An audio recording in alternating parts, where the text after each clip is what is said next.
Louvo pela vida do missionário Sampaio, que Deus possa abençoar esse homem tremendamente. E os missionários e as missionárias que estão com ele nessa cidade de Bragança, efetuando o culto na praça. Amém, irmãos? Vamos para a leitura da palavra de Deus, que diz assim, versículo 26 só. Pois que aproveita o homem ganhar o mundo inteiro, se perder a sua alma? O que dará o homem em recompensa da sua alma? Vou repetir novamente. Pois que aproveita o homem ganhar o mundo inteiro, se perder a sua alma?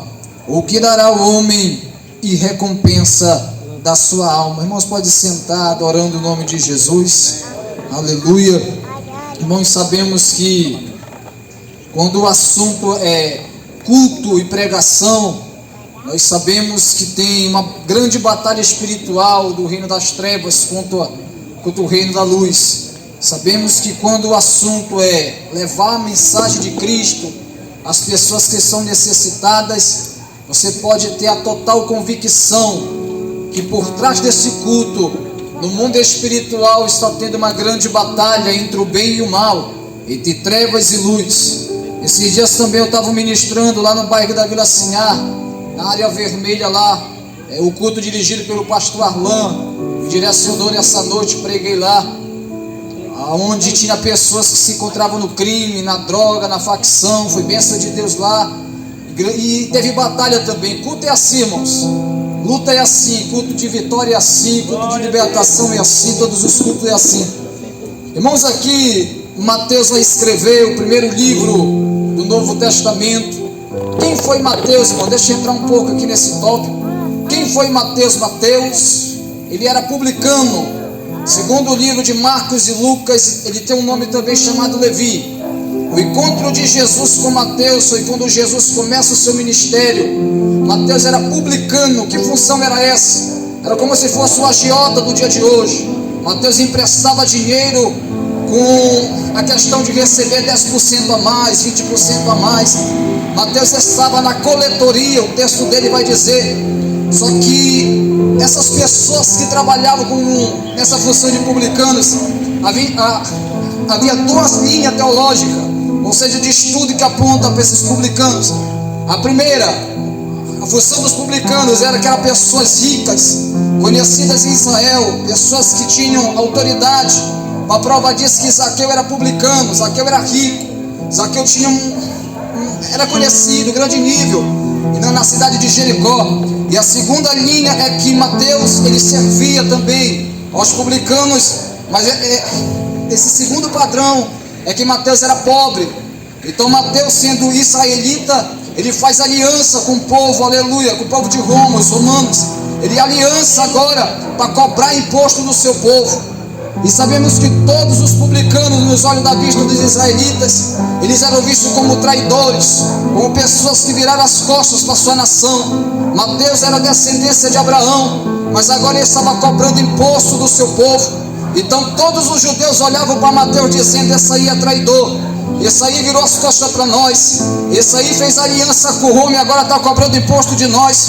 Porque a lei de Moisés, ela não dava autoridade do irmão que tinha o próximo como israelita cobrar imposto dele. Mas agora Mateus, ele preferiu, talvez por um benefício, talvez até mesmo para conseguir o alimento na sua casa. Mateus agora era publicano. E o texto da Bíblia, quando vai dizer no livro de Mateus, Marcos e Lucas, vai dizer que quando Jesus tem um encontro com Mateus, ele vai olhar para Mateus e vai dizer: Mateus, segue-me. E o texto vai dizer que Mateus automaticamente deixou toda aquela função, deixou dinheiro e serviu Jesus. Espera aí, deixa eu entrar no ponto para você dar glória. Mateus era visto no olho da sociedade como uma pessoa que era traidora. Mateus era visto no olho da sociedade como uma pessoa que virou as costas para a sua nação. Aleluia. Talvez dentro da sua casa tem um filho, tem um marido desviado. As pessoas olham até mesmo para você e dizem: não tem valor, não tem capacidade.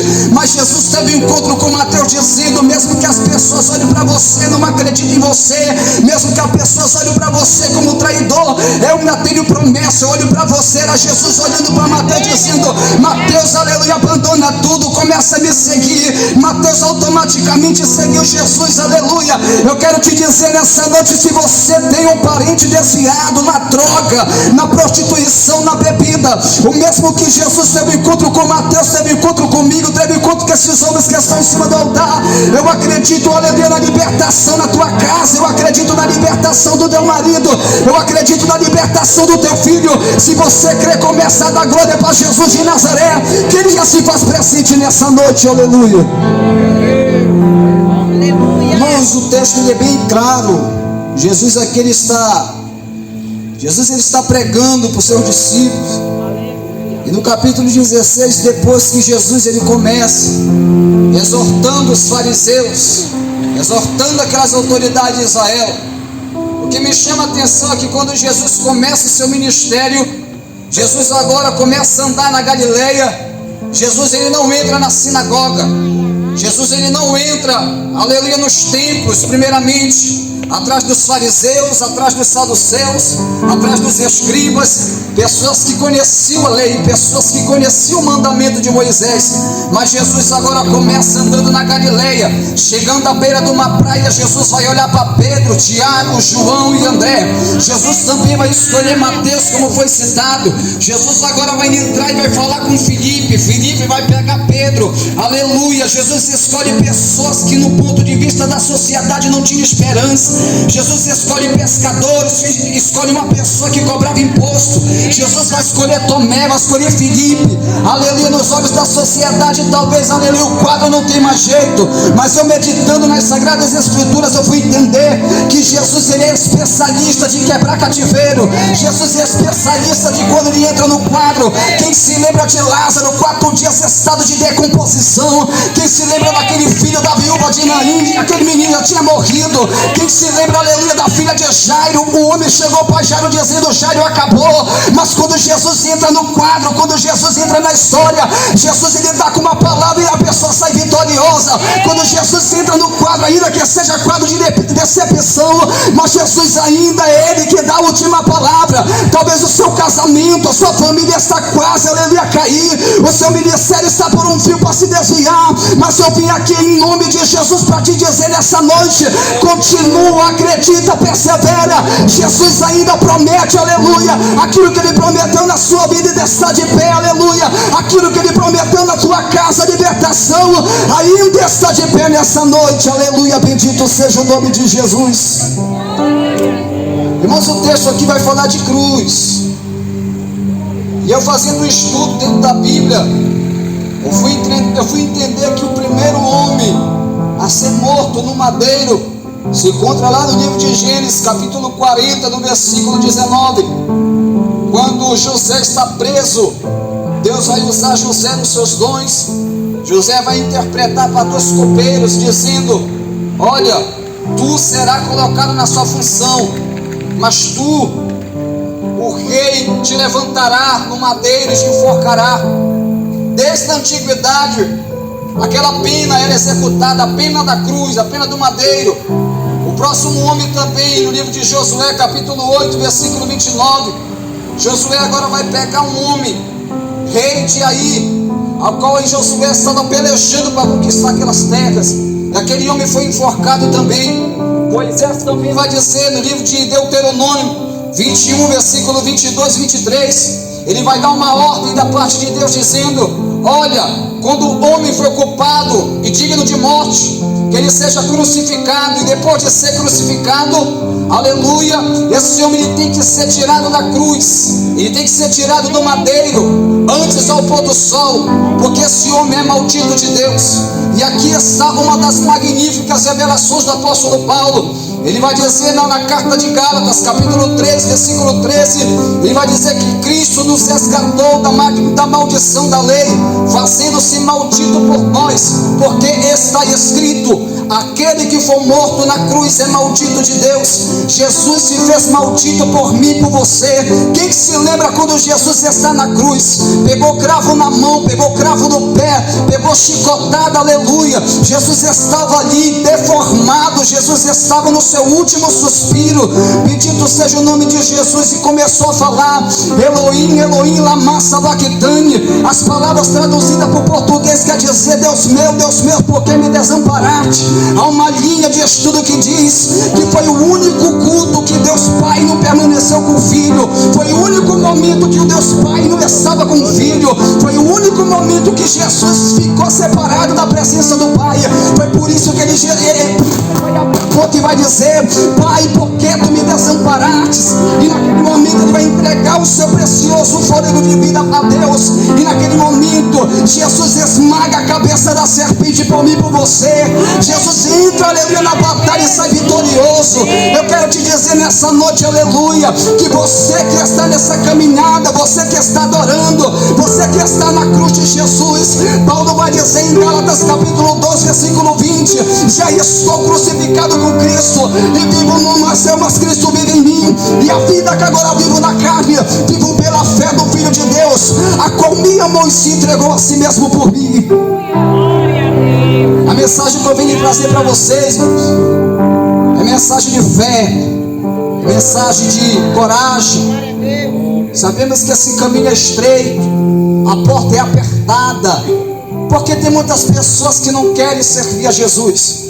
Hoje em dia, até mesmo de tarde, uma pessoa mandou uma mensagem para mim no Facebook dizendo: eu não preciso ser evangélico, não preciso ser católico, Jesus ele ama todas as pessoas. Eu vou dizer: irmãos, não é bem assim como tu pensa.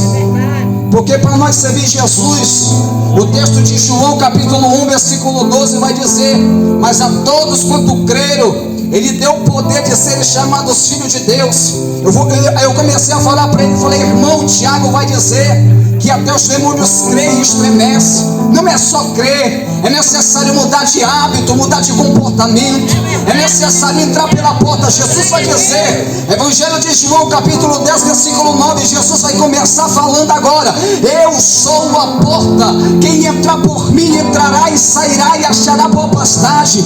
Mas espera aí, Jesus vai dizer em Mateus capítulo 11 versículo 28, 29 e 30, Jesus vai dizer: vinde após mim todos que estão cansados, todos que estão sobrecarregados, e eu vos aliviarei. Jesus está chamando o mais vil pecador, o mais miserável. Jesus está chamando aquela pessoa que olha para ele mesmo e diz: eu não sou digno. Jesus está olhando para o traficante, Jesus está olhando para o homicida, Jesus está olhando para a lésbica, para o homossexual. Mas tem uma coisa aqui, irmãos, Jesus está chamando, mas para entrar pela porta tem que deixar muita coisa. Para entrar pelo caminho da salvação tem que renunciar muita coisa. Para permanecer no caminho da luz tem que deixar muita coisa.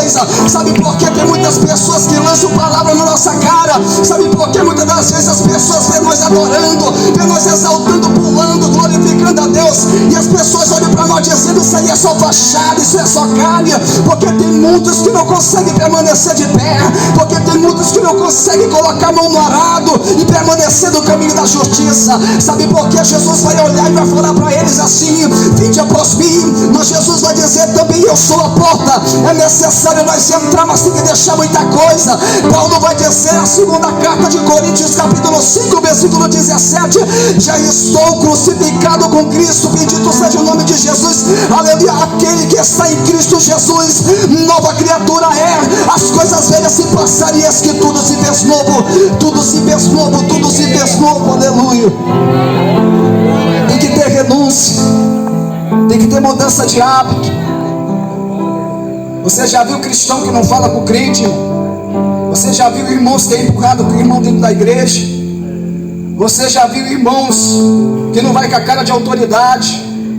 Ainda está no caminho, tem que passar pela porta.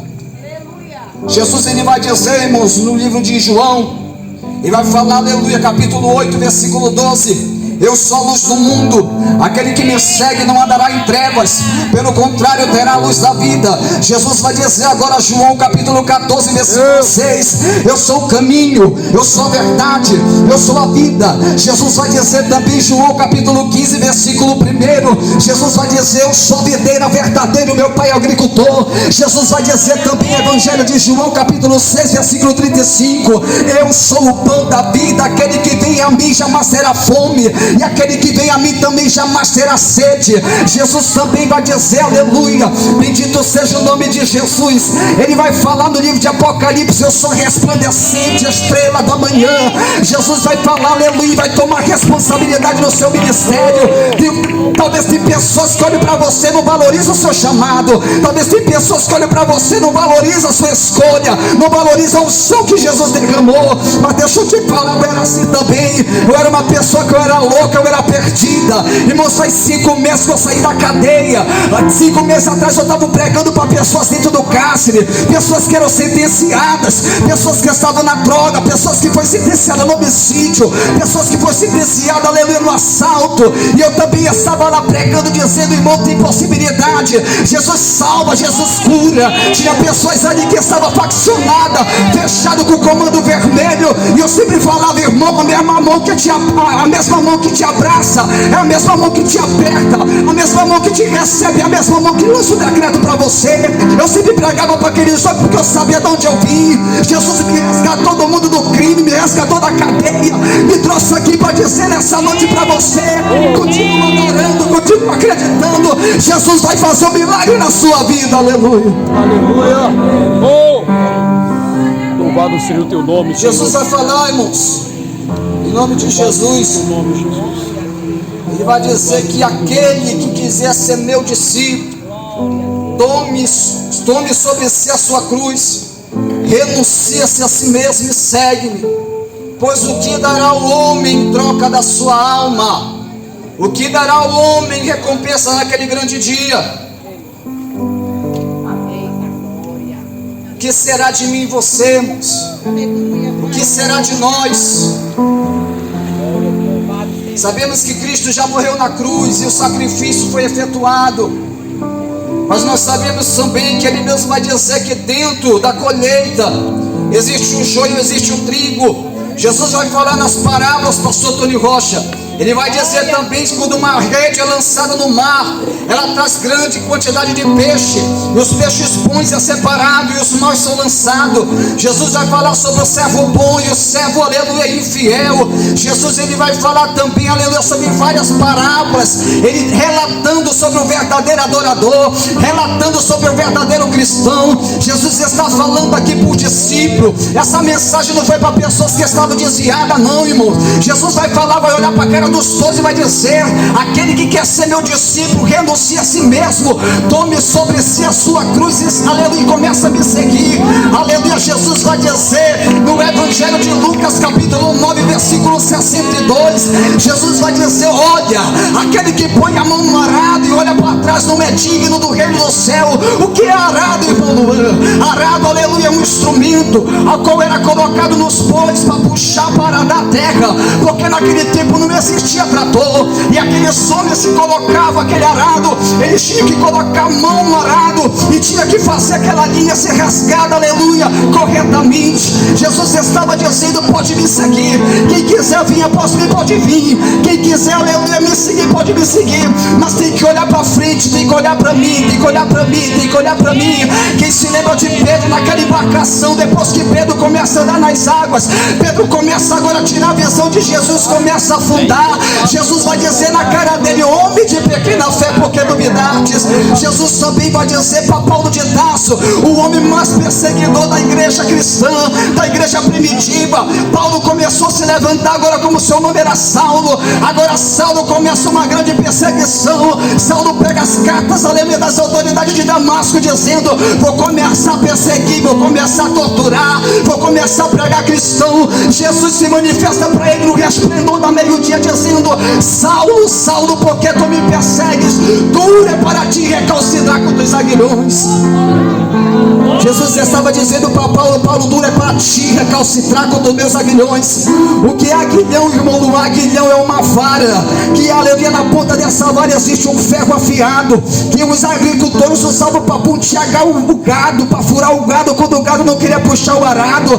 Era Jesus olhando para Paulo: Paulo, tu era perseguidor, mas agora eu vou te mostrar que tu deve padecer pelo meu nome. Paulo, tu agora estava perseguindo a minha igreja, assolando a minha igreja, mas agora, aleluia, duro é para ti dar coice contra ferro pontiagudo. Aleluia, Saulo, duro é para ti agora ser rebelde contra a minha palavra. Duro é para ti agora recalcitrar, recuar contra o teu chamado que eu tenho para ti. Saulo, agora duro é para ti, aleluia, tentar tirar a mão do arado, tentar desistir. Eu tenho uma mensagem para você que é adorador, para você que é crente, você que aceitou Jesus.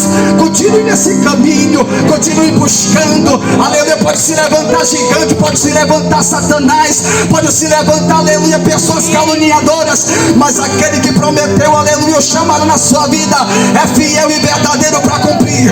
Aquele que te chamou é maior que o homem, aquele que te chamou é maior que o advogado da terra. O nome dele é Jesus, é Jesus, é Jesus, é Jesus. Aleluia, bendito seja o nome de Jesus. Jesus estava dando uma aula para os discípulos. Jesus agora estava pregando sobre renúncia, sobre cruz, responsabilidade. E sabemos que quando o assunto é cruz, a porta começa a estreitar, a mensagem começa a pesar. Porque quando o assunto é cruz, ela vem trazer o assunto sobre renúncia. E nós sabemos que renúncia é uma batalha muito grande na vida cristã.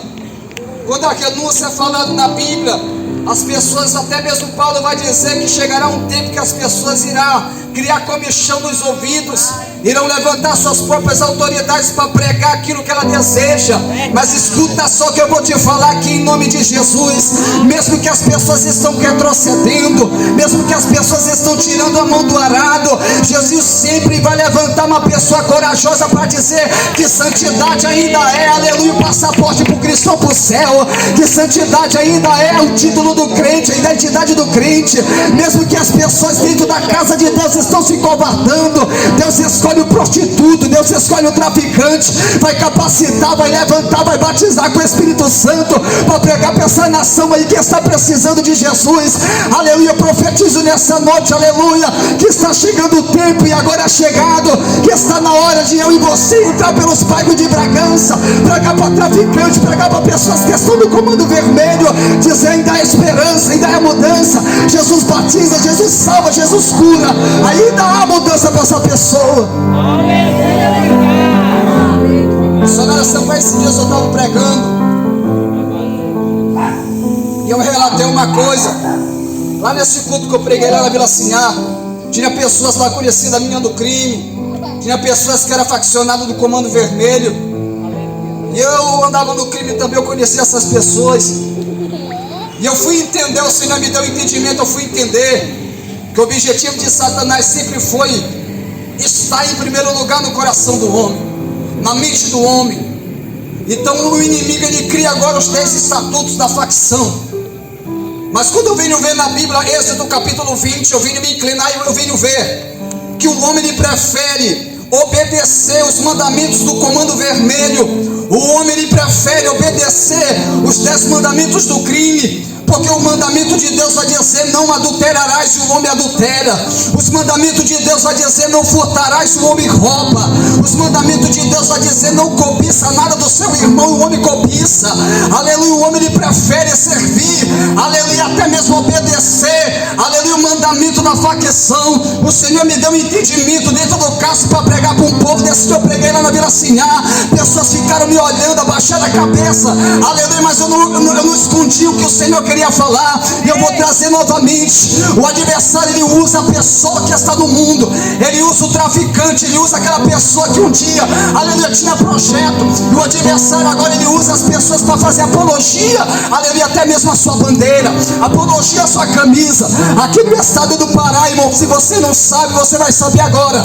No estado do Pará, uma facção que domina o comando vermelho, é o CV, e os soldados dessa facção, eles fazem um gesto com 2 assim, demonstrando, o gesto 2 significa, aleluia, honra a camisa do comando vermelho. Lá em São Paulo, Paulo, existe uma facção chamada também PCC, o primeiro comando da capital, e o gesto que essas pessoas, esses soldados faz, é o gesto do 3, simbolizando a bandeira da facção. E lá em Belém, no bairro chamado Guamá, existe também os milicianos, é uma facção formada de vigilante, policial aposentado. Só quem sabe, quem veio do crime vai entender que o gesto dos milicianos é tudo 4, eles fazem o gesto do 4. Também lá na capital de Belém existe também os milicianos que faz o gesto do 0, é o punho fechado simbolizando. Aí eu fui entender que existe o 0, existe o 2 CV, existe o 3 como PCC, existe os 4 milicianos. O Senhor me deu um entendimento, irmão Luan, e quantas pessoas estão, aleluia, levantando a mão para demonstrar que é 2 é comando. Aí ainda tem pessoas que levantam a mão para mostrar que é 3 que é PCC. Existe um povo que levanta a mão com gesto de 5 para adorar o nome de Jesus. Existe um povo ainda que é louco por Jesus, que abandona tudo, faz o gesto do 5 para adorar Jesus aí. Cadê você que vem dar glória para Jesus de Nazaré? Abre essa boca e dá glória para Jesus nessa noite. Aleluia. E a mensagem da cruz, ela sempre constrange. Mas Paulo vai dizer em 1 Coríntios 1, versículo 18, que a mensagem da cruz é loucura para os que se perdem, mas para nós que somos salvos é o poder de Deus. Eu fui entender que, aleluia, a mensagem da cruz é loucura.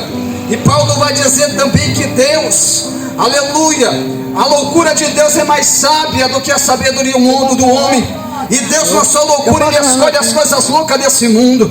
Aleluia. Se nós for olhar para o quadro de cada pessoa aqui, nós não era merecedor de estar aqui.